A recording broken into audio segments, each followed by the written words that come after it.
So we're honored to have Jayne Cubbage with us. Jayne is an associate professor in the Department of Communications at Bowie State University in Maryland, where she teaches in the graduate program in organizational communication within the Department of Communications.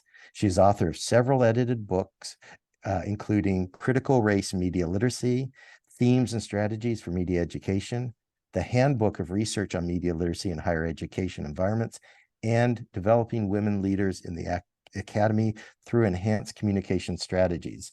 I've known Jayne for many years, and we've met often at media literacy conferences and shared some wonderful discussions and mutual support. So I'm really honored to have her here. Thank you so much.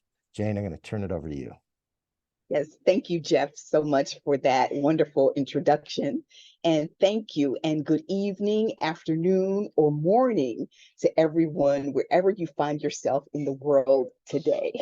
So I thank you and welcome you to the presentation. I do know you have many choices in this wonderful conference, Critical Media Literacy of the Americas Conference, and I do appreciate your time, attention, and attendance today. As mentioned, I'm Dr. Jayne Cubbage from Bowie State University, which is a historically Black university in Maryland in the United States. And it is located equal distance between the capital of the United States in Washington, D.C., and the state capital of Annapolis in Maryland, to give you a bit of a geographical reference of where I am coming from. And then also, I am presenting to you live from Washington, D.C. today. So I just wanted to sort of give you a bit of a situation here, a geographical situation. I want to give you an outline for my presentation just because it's the professor in me. And I always give my students a preview of what we will be discussing and covering. And that is if time permits, because time just seems to go by so quickly with these presentations. And I'm going to do my best to make sure that I keep time and then give time for questions and answers at the end of my presentation. Also, as Jeff eloquently pointed out to me, I am a very rapid speaker. So I'm consciously slowing down and making sure that I enunciate and speak slowly so that our wonderful interpreters can hear everything and slowly at a wonderful pace. So what I would like to do is talk a little bit about the topic that I am presenting on, and then also talk about diversity in media literacy. And then we'll also talk about the critical voices in media literacy and the upcoming textbook, which is the subject of this presentation, titled Media Literacy for Diverse Audiences. The authors, who are noticeably missing, because there is a note that says in the schedule that it will be Jayne Cubbage and her co-authors, and they all are extremely busy academics and could not make it with us, but they do send their warm regards and their support. And so they are missing, but then also here in spirit, as it were. We'll also talk a bit about the premise of the work and the publishing process and some informal advisories, like we're kind of looking for people to sort of give us input about the work to make it sort of what we deem to be applicable for critical media literacy spaces. And we are hoping that we get people who are also interested in perhaps helping us with the work, not necessarily in a formal way, but informally. We'll do a Q&A and then have some discussions at the end. So my O-Light is just not acting right. It's, I guess, put in a number of years of use during the pandemic. So media literacy today, as we know, based on this wonderful conference that we've been enjoying over the last couple of days and will continue to enjoy tomorrow, critical is the operative word of what we are here to talk about. And when we speak about, excuse me, I live in a loud neighborhood. Critical is sort of what we are here to discuss, and that is a serious, thoughtful examination of what it is media literacy means for us and how we all experience the concept and what I would constitute as the movement of media literacy. What we do know, based on our historical view and our experience with media literacy, that it is not enough to analyze media. It is not enough to critique media. And we also must engage in the process of challenging existing social systems. This is what critical dialogue and discourse actually includes or entails.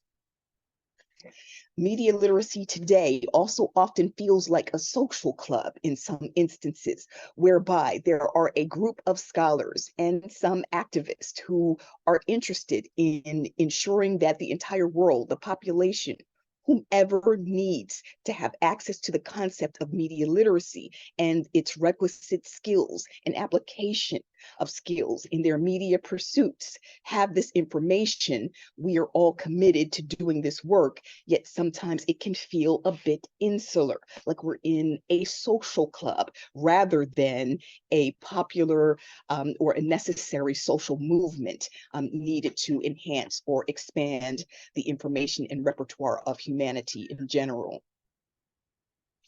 The people of media literacy are definitely, from my perspective, well-meaning. And oftentimes there is a lack of deeper connection with our audiences and the media consuming public. We're a group of scholars and activists, and sometimes we don't always reach the audiences we intend or need to reach. And then there are scores of people, nations, governments, institutions, media institutions, who still require basic media literacy instruction. And they need this information so that they can actually apply the basic components of media literacy and their importance for what we know as digital citizenship in our world today. Okay, I'm going to collapse my screen here. And more today, there has also been some progress. So the movement as we know it is expanding, and it's well behooved that it is expanding. And there has been some progress with expansion into school districts and some legislative progress that we have seen in recent years.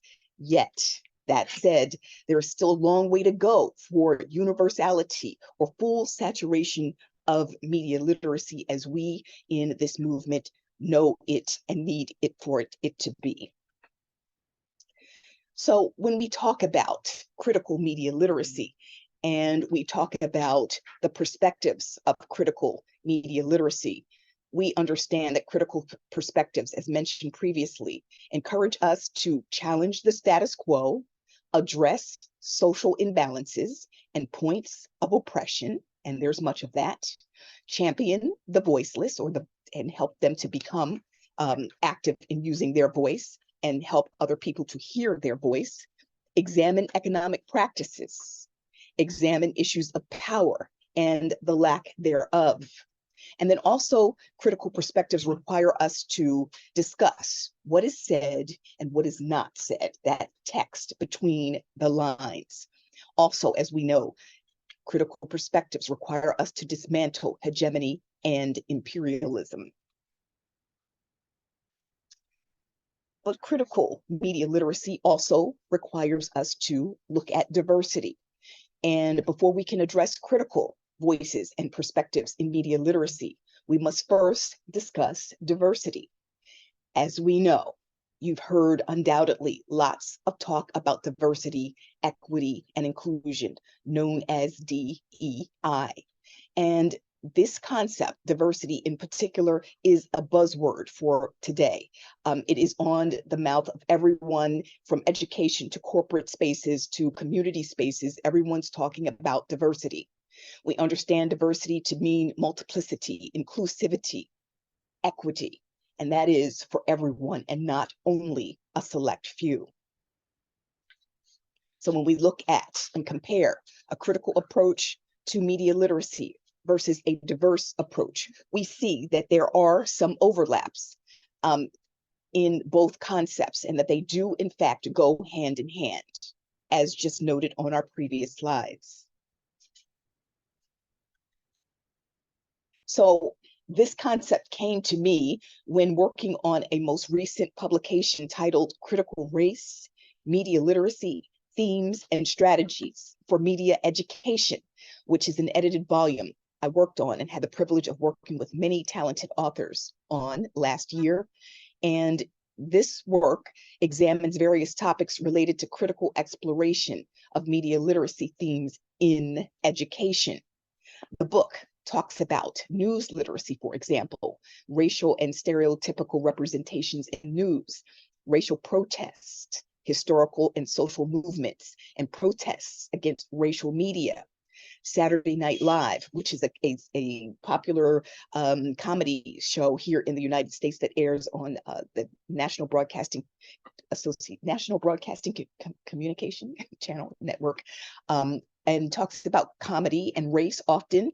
And this particular chapter in the work talked about the intersection of jokes, laughs, and some uncomfortable societal truths.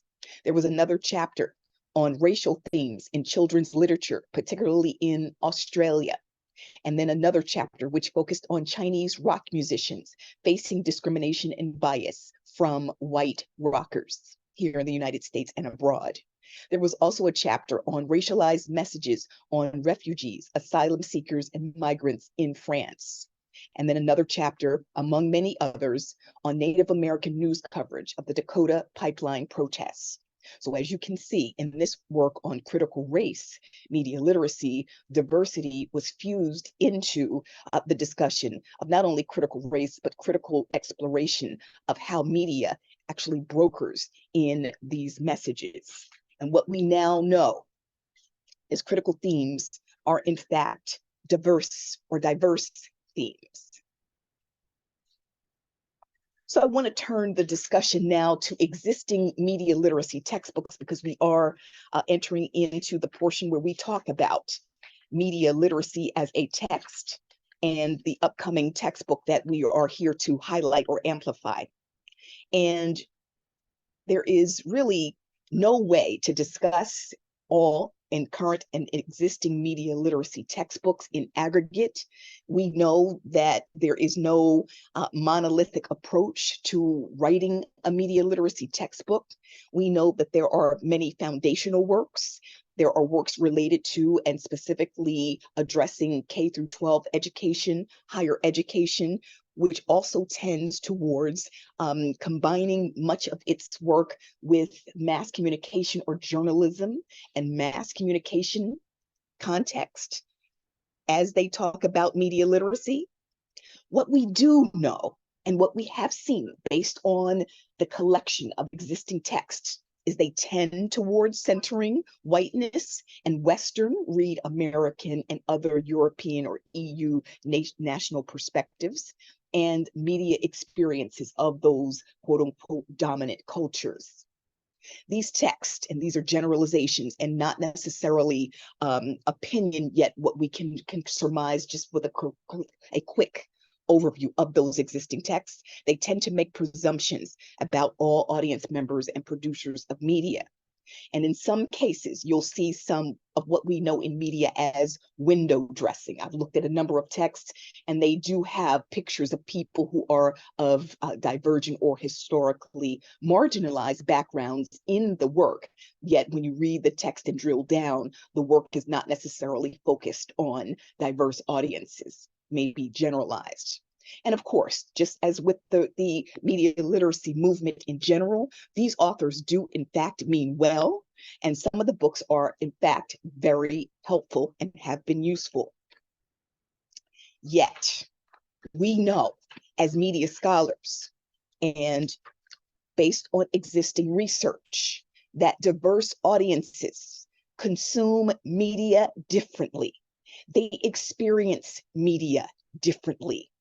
They tend, in many cases, and particularly here in the United States, when talking about historically marginalized groups, they tend to over-index, which means spend more time on a daily basis using various platforms and forms of media, whereby white and other similarly situated ethnic groups tend to use about maybe 3 to 4 hours of media a day.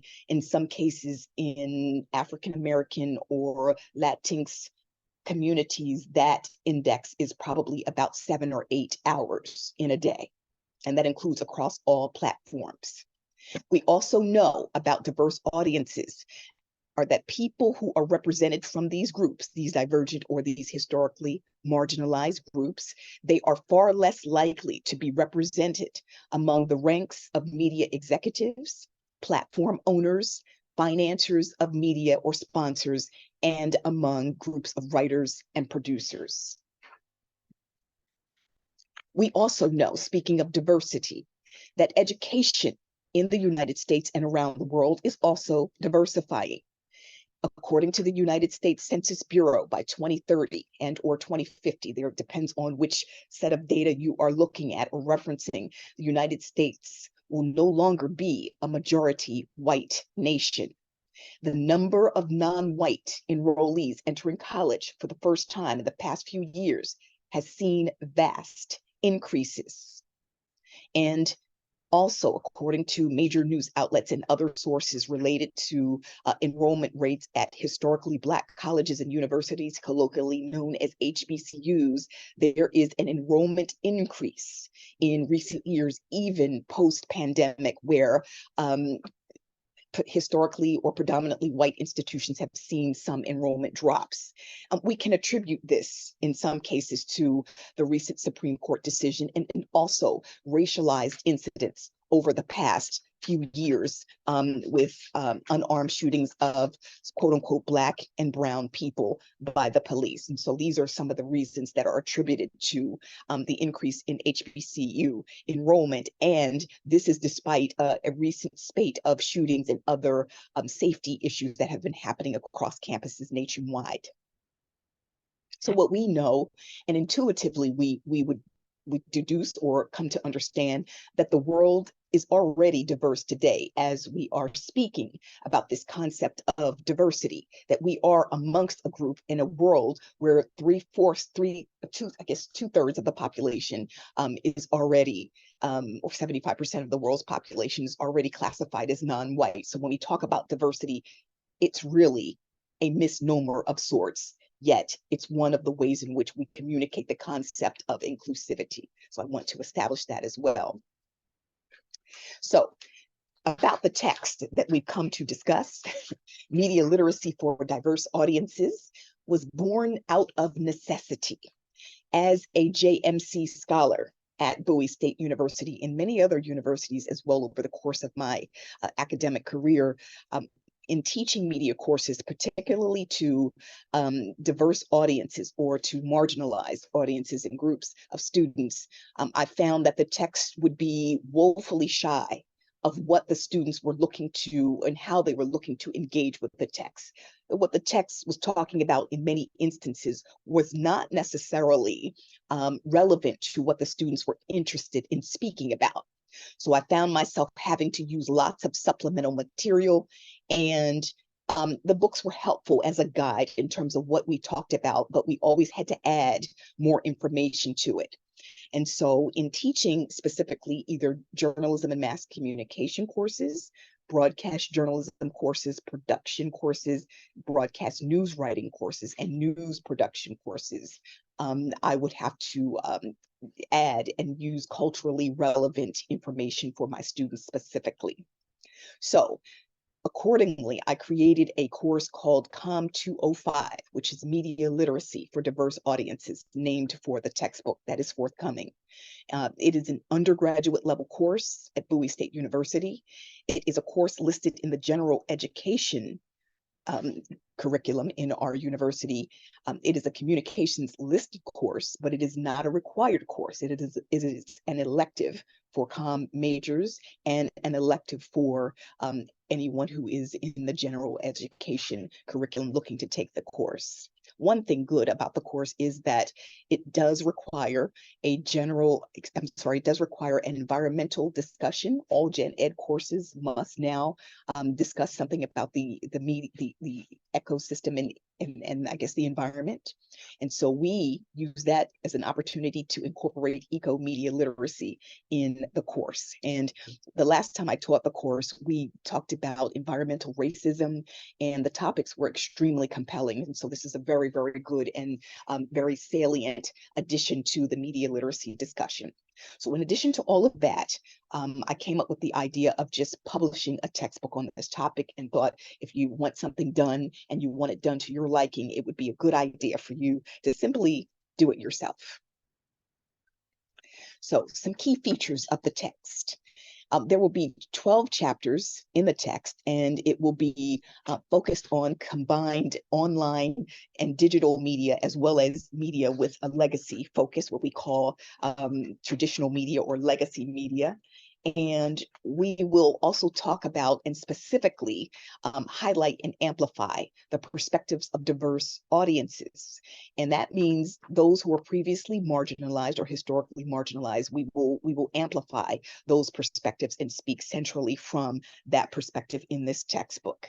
We will also employ critical perspectives where we will examine issues of power imbalance, historical stereotypes, and economic imperatives of media production in the work. Given that it is a journalism and mass communication textbook, we will also examine theoretical perspectives related to media literacy and the exploration of media analysis and production.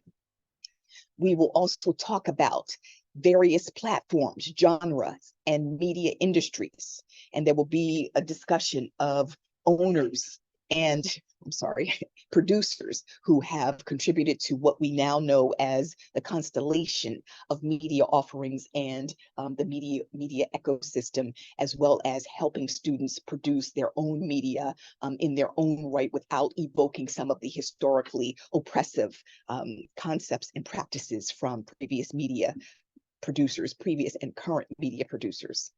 At the end of each chapter, there will be a media literacy application toolkit whereby students will have the opportunity to apply what they've learned in their own media and daily use. And so it won't just be sort of reading this book, but it will be, how would you apply these concepts in your daily life? And it will generate discussion questions and discussion amongst students as they are consuming and participating in class with this particular work.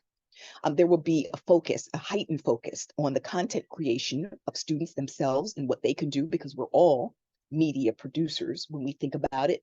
And then the creation of what we call community media, instead of moving away from corporate media. Not to suggest that corporate media mustn't ever exist or must go away, just that the empowerment component of empowering students to talk about stories in their own communities and perhaps developing businesses around that practice.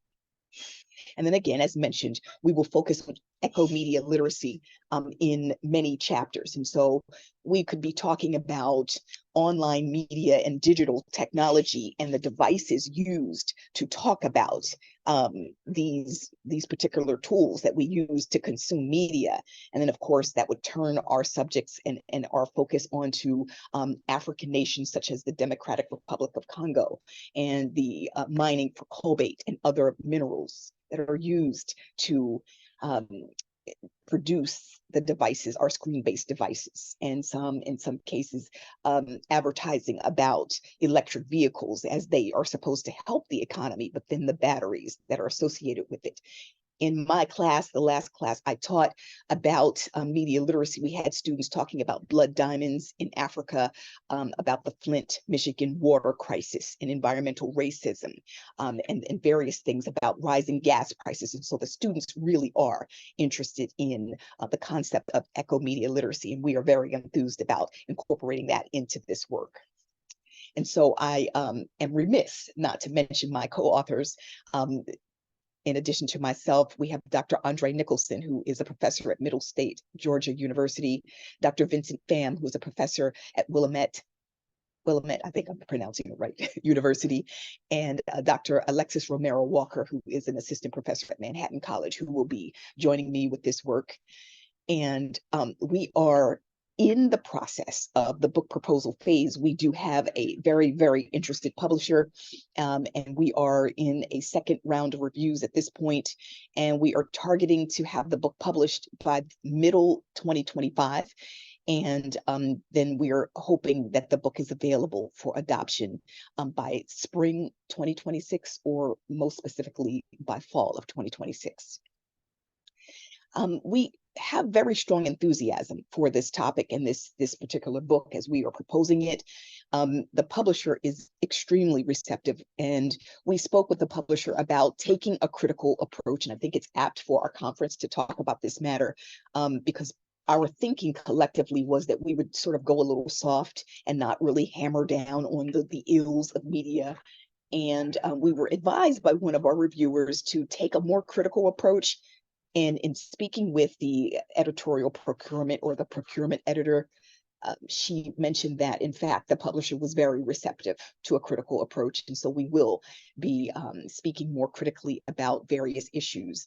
Doing it in a tactful and sort of a very palatable way for students. We know that we don't want to vilify and demonize media. We want to, in turn, empower people, yet we must talk about power imbalances and those pesky issues that people tend to want to avoid because they're so uncomfortable.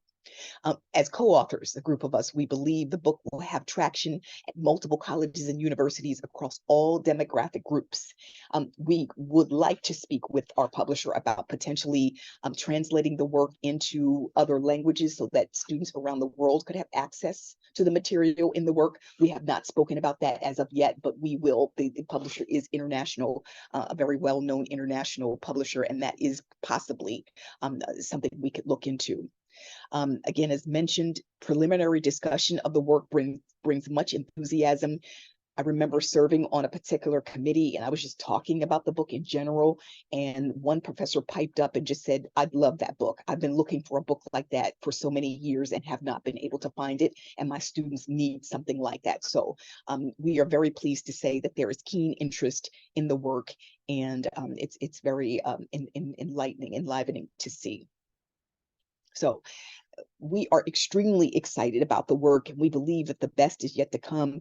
We do know that in these practices and processes, that the more of us who are engaged in this work, there will be more of us who feel compelled to sort of work on works and projects such as this, because without our diverse voices, this work will never be done. And so this is the importance of having diverse, critical perspectives in this particular movement. And so we definitely are looking for people who would either serve as editorial advisors for the work, or who would sort of look at us as look at the work and help us to develop it. We are writing it as a group of writers who are capable enough to create the writing, but we want this to be a community work, and we do know that there are things that we need to say and issues that we need to address in the work, and certainly welcome other input from other people as well in this community. And so this ends my official remarks and presentation at this point. And again, I do thank you so much for your time and your attention. And also, again, a shout out to everyone, all of the organizers of the Critical Media Literacy Conference of the Americas, and to Jeff in particular for moderating. And then for everyone, again, for participating in this presentation. And if you have questions, I'd certainly love to entertain them at this time. Hi, great, Jayne. Thank you very much. Let's give a big round of applause. It's wonderful. That book sounds like it's going to be very important. Thank you. I want to introduce a couple people before we continue on. Karina. Okay, ahora sí. Mi nombre es Karina Valiente, profesora del I.P.E.S, así que un placer estar en esta mesa. Oh, thank you very much. She was just saying she's a professor at the Institute in Tierra de Fuego, and it's an honor to be here with you. Thank you. Gracias. Muchas gracias. There is a question in the chat, so let me go ahead and read that. And Jayne, you can go to the little globe at the bottom of interpretation and listen in English, and the interpreters will translate into English. And so from David Matos, él dice, las empresas colaboran en Estados Unidos para esta alfabetización mediática a fin de democratizar su uso. ¿Cómo lo hacen en caso afirmativo? ¿Trabajan en conjunto con el gobierno? Thank you so much for that question. The media companies in the United States have a halting approach to media literacy. They are at this point unsure of how to go forward and help to educate media audiences. They recognize that they are part of this larger ecosystem, and that unfortunately for them, for better or worse, they have been a part of the largest challenge that we're hoping to overcome, which is the, for lack of a better word, clandestine media operations. In other words, there are practices, and I guess I would call it, there are practices and procedures that are associated with media production that many audiences are unaware of.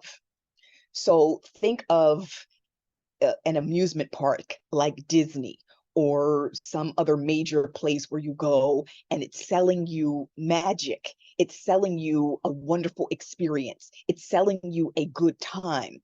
And then all of a sudden, for someone to say, wait, there's unhealthiness here. Wait, there are challenges here. Wait, there are economic and political and power imbalances here. That sort of, as it were, spoils the fun. So media companies in the United States, and I'm speaking very generally here, they understand that they should be a part of the dialogue. Yet, in many cases, it will take a community of media literacy activists to bring them in without shaming them and making them feel disparaging about what they've done. To their benefit or to their credit, they, like many of us, were not aware of the concept of media literacy. And so they can be an important component in working with government to ensure that media works with schools and that this message is broadened to include the entire society. The challenge of this, and this is discussed in much research and also in some of the presentations made earlier today, is that media tends to operate in concert with the government with regard to messaging, social benefits, and political, I guess, political engagement, or encouraging political engagement to one party or the other in the United States. And so kind of dissecting all of that becomes a challenge. Oftentimes, media companies and executives want to help, but are not necessarily sure how to do that, if that makes sense. Jayne, could I follow up? What you're raising makes me wonder. So I know in the United States, K-12, from kindergarten to 12th grade, curriculum and textbooks are mostly published in Texas and some of the more conservative states. And that influence tends to keep critical work from reaching students in K-12. Do you see that as similar for what you're experiencing? I would say that it's not so much that in higher education, someone's teaching us or telling us either with textbook publications, because we have the liberty to choose around those. And some of the textbooks have a more, for better lack of a better word, liberal approach or general approach. And as a university instructor, we can add the supplemental materials. And so the publishers do make a difference. It's not as oppressive for higher education, because higher education has more options, whereby a school district in, say, a conservative state like Texas or Florida would be mandated to only use certain textbooks. And this is where the lack of choice and the lack of information becomes a challenge in media literacy. Those textbook producers and publishers, again, are probably financed by groups that have a financial largesse, and they are able to basically set the agenda for what either is discussed, things like critical race media literacy, which is now banned in many states, and or what we like to term in media literacy in other circles as revisionist history, where they don't necessarily revise certain facts, they just omit them completely because they are so uncomfortable for discussion, what we call those pesky issues. Yes, thank you so much for that question. Great, thank you. Does Hola, anyone... buenas tardes, Go ahead, please. Chef. Hola. Me presento, soy Lorena, profesora de I.P.E.S también. Muchas gracias, Jayne, por la participación. Estamos con Karina, la colega. Y hay otra pregunta en el chat que dice, ¿cuáles son las tensiones que atraviesa la educación en clave de alfabetización mediática y su enseñanza? Thank you so much, Lorena, for your question. And thank you so much again for joining us. I think that is a wonderful question about the tensions in teaching. One of the most, I guess, very central tensions is students' enjoyment of social networking platforms, their devices. And what you'll find as an educator, whether it's K through 12 or higher education, is that there is a very strong presence and a very strong drive to use not only devices, but then also to employ or to spend lots of time on these social networking platforms. My students tend to love Instagram the most. And then, of course, now you have TikTok and so many other places where they spend inordinate amounts of time. And while these platforms and, of course, devices can be used for the greater good, the tension arises when students are not aware of the, I guess, back office or the behind the curtain or behind the veil practices, such as data acquisition, surveillance, I guess it's what we call prosumerism, whereby every click, every like, every share is being analyzed and tracked and then culled into data sets, which are now being sold. That they don't also understand the concept of algorithm literacy, whereby if they're searching or if they're looking for things, and then we have what we call the suggestive ads.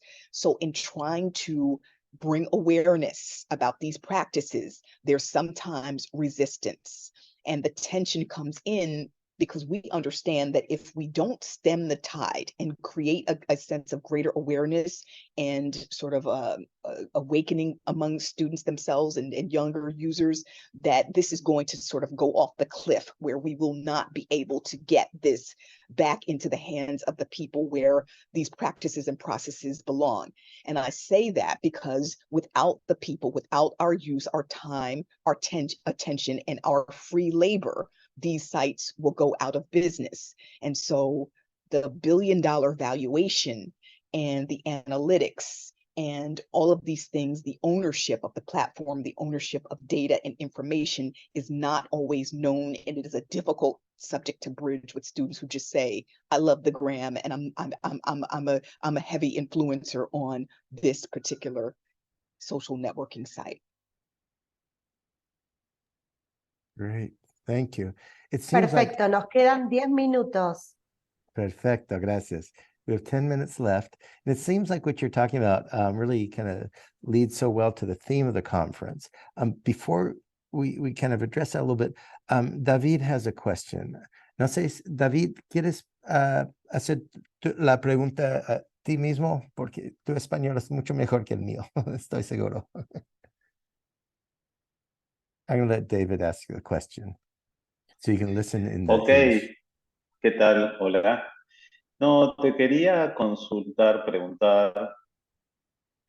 Sabemos que los sistemas tienden al equilibrio, ¿sí?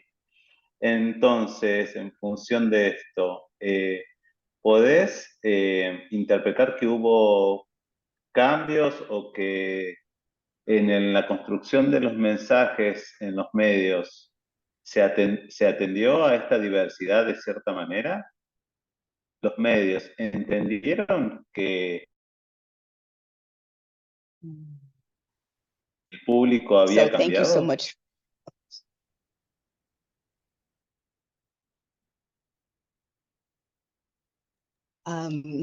So if I think I understand your question, and thank you so much for it. Yes. The question is media production and violence and its impact on audiences, and whether or not the changes, if there have been any changes in the construction of media messages, now that we realize that there is a direct impact or link between violent messages and criminal acts. And well, to put it bluntly and in a short word, no. And what we know in the media literacy, I guess in the community, is that it depends on a person's position of locus, of where they find themselves, how much grounding they have, and how acute and aware they are of the impact of what they consume. Some people can play the most violent of video games that would never pick up a gun and never engage in violence. And other people who are sort of at the fringes of society, either being lonely, feeling disenfranchised, feeling ignored, and that one thing sends them over the edge, and then all of a sudden we have a mass shooting. And so in reality, media producers, either whether it's gaming, whether it's movies, whether it's music, which is huge with violence and themes of violence, there is not necessarily any more care in producing these messages.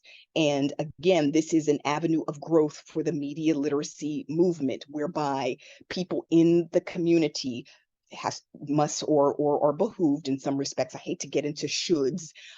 It would be a great idea, a wish we could have at some point, dialogue with people who are creating these things. So I think that there is a double or multi-pronged attack, whereby because these people will fall back on artistic freedom and say, this is what we feel like we want to produce, and they have the right to do that, because perhaps instead of going to shoot someone, they just express the violence artistically, and then sort of helping them be aware of the influence that these messages have on younger people. Then that becomes sort of an issue for either parents and other people who help with socialization to sort of step in and then help to manage, because what we have oftentimes are people, and young people in particular, watching media alone and with themselves, and there's no parental oversight. And then sort of looking after the marginalized people who sort of feel left out and lost in society. And then kind of not necessarily meeting them all together, but helping people to sort of understand how in aggregate all of these things work together to influence choices in society among the most fragile people in our society, if that makes sense to you. Great, thank you. There's another question in the chat from Irman. He talks about, he asks if you think schools should be teaching about algorithms, like algorithmic literacy, especially now that every time we use any piece of media, we leave some type of digital footprint. Absolutely, absolutely, I do. When schools started teaching how to read and write, which of course is the foundation of education, is literacy, in the sense of learning not only letters and words, but how the letters and words are fused together, and then how they can be escalated into larger concepts and ideas and thoughts. And so it's not enough to just teach the basic fundamentals of media literacy. Also, we need to teach the mechanics of media literacy in terms of what's happening behind the quote unquote curtain or the veil or behind the wall. As a media scholar myself, I earned a doctorate in mass communication and media studies, and we did not only focus on content and representation, but we also talked about infrastructure. We also talked about media management, and we talked about the ways in which media technology is constantly evolving. And so it's a constellation or a spectrum of ideas and concepts that are related to how we use media. I think we kind of, as a society, got a bit, we sort of moved away from wanting to know how things worked, and we wanted everything easy and microwavable in some respects, and the convenience of our devices just made our lives happier and easier. And we never stopped to think about, how do these devices work? When you look at a cell phone, again, where are the materials coming from? How does this device work? What's happening with this device as I'm using it, whether it's powered or whether it's plugged in or whether it's been sitting dormant? Is it still tracking? Is it still capturing? Is it still collecting data? When we use devices like Alexa and Siri, and we don't necessarily want them to be listening, are they listening to us anyway? So for us to be media consumers and full consumers, we can no longer sort of just say, I just like this and it helps me, and not recognize the impact, not only to ourselves, but to society at large. So let me just add on to that. asking, so do you see kind of the lack of transparency with these new tools and kind of the Nos increased quedan 4 complexity? minutos, Jeff, Okay, gracias. We just y have, vamos a hacer el cierre. okay, we just have 2 more minutes. But I'm Okay. just curious, in terms of the tools changing now and becoming less transparent than they were, do you see that as kind of contributing to what you were just mentioning? Well, so the transparency of the corporate organizations, I think they are not as transparent as they could be.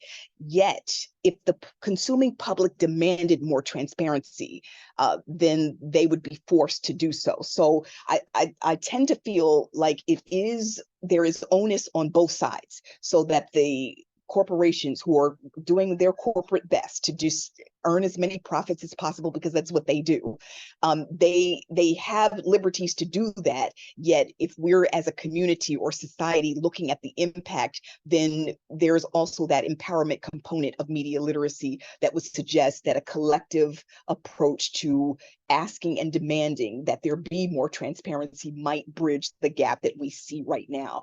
And this is, I guess, the highlight or the hallmark of media literacy and its movement, is that the things that sort of ail us about media and all of the challenges and the problems will go on unabated unless and until we become more empowered as audiences and as society. And so we don't want to sort of just say, oh, the media is bad, while we sit back in passivity and allow these things to be heaped upon us with no real action on our own behalf. The challenge is that many of us have been lulled into a state of complacency. And if there's not an immediate impact, then people have this sort of, well, why do I care mentality. And I believe part of what we do in this community is to help people to care. Well, that's fabulous. I think that's a perfect way to end. Your call to action leaves us motivated and inspired. Thank you very much. Let's give a round of applause. Dr. Jayne Cubbage. Thank you, everyone. Thank you. Queremos agradecer desde Tierra del Fuego, Argentina, la participación de todos, la brillante ponencia de Jayne, de todos los colaboradores en esta tarde. Les recordamos que todavía el Congreso continúa mañana, así que esperamos encontrarnos de manera virtual lo que se puedan, o presencial, y recordamos que todas las conferencias van a estar disponibles en la página del instituto a través de los diferentes canales. Bueno, muchas gracias. We're going to stop the recording and we're going to end the session. Thank you so much. Muchas gracias, though. Jayne, you're fabulous. Thank you so much.